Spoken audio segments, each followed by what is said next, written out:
എന്താടാ ഇത്? എന്ത് പറ്റി? തീർന്നടാ, ഞാൻ തീർന്നടാ. എക്സാമിന് ഞാൻ പൊട്ടി. ഓ അതാണോ? നീ സ്ഥിരം പൊട്ടുന്നതല്ലേ, എന്നിട്ട് എന്താ ഇപ്പൊ മാത്രം ഒരു സങ്കടം? കൂടുതൽ ഓവറാക്കല്ലേ. അതല്ലടാ, എക്സാം ഷീറ്റ് ഡിസ്ട്രിബ്യൂട്ട് ചെയ്തത് ആ തീർത്ഥയായിരുന്നു. അവളുടെ മുമ്പിൽ ഞാൻ നാണം കെട്ടു. ഓ അപ്പൊ അതാണ് കാര്യം. ഞാനിനി എങ്ങനെ അവളുടെ മുഖത്ത് നോക്കൂ? ഇതുപോലെ പരീക്ഷയ്ക്ക് പൊട്ടുന്ന ഞാൻ ഈ ഭൂമിയിൽ ജനിക്കാനേ പാടില്ലായിരുന്നു. ഒരു ടൈം മെഷീൻ കിട്ടിയിരുന്നെങ്കിൽ കൊള്ളായിരുന്നു. ഞാൻ പാസ്റ്റിൽ പോയി പഠിച്ച് എക്സാം എഴുതി പാസ്സാകുമായിരുന്നു അല്ലേ?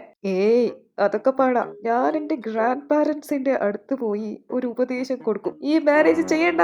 അവര് മാരേജ് ചെയ്തില്ലെങ്കിൽ നിന്റെ അച്ഛൻ ജനിക്കില്ല. അപ്പോ ഇവനും ജനിക്കില്ല. പെർഫെക്റ്റ്, അതാണ് എനിക്കിപ്പോ വേണ്ടത്. അപ്പൊ ഈ എക്സാം പൊട്ടി അവളുടെ മുൻപിൽ ഞാനിങ്ങനെ നാണം കേട്ട് നിൽക്കേണ്ടി വരില്ലല്ലോ.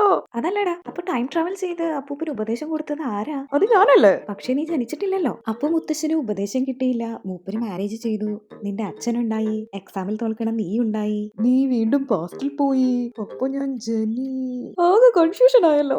ഇതാണ് ഗ്രാൻഡ് ഫാദർ പാരഡോക്സ്. നമ്മൾ പാസ്റ്റിലോട്ട് ടൈം ട്രാവൽ ചെയ്താൽ അത് നമ്മുടെ ഇപ്പോഴുള്ള റിയാലിറ്റിയെ ബ്രേക്ക് ചെയ്യും. ലോജിക് അനുസരിച്ച് ഒരു കാര്യം ഒരേ ടൈമിൽ നടക്കാനും നടക്കാതിരിക്കാനും പറ്റില്ലല്ലോ. സോ പാസ്റ്റിലേക്ക് ടൈം ട്രാവൽ ഈ സെയിം ടൈം ലൈനിൽ ഇമ്പോസിബിൾ ആണ്. ഓ ഇതൊക്കെ ആലോചിക്കുന്നതിൽ നല്ലത് ഞാൻ നാളെ അവളെ പോയി ഫേസ് ചെയ്യുന്നതാ.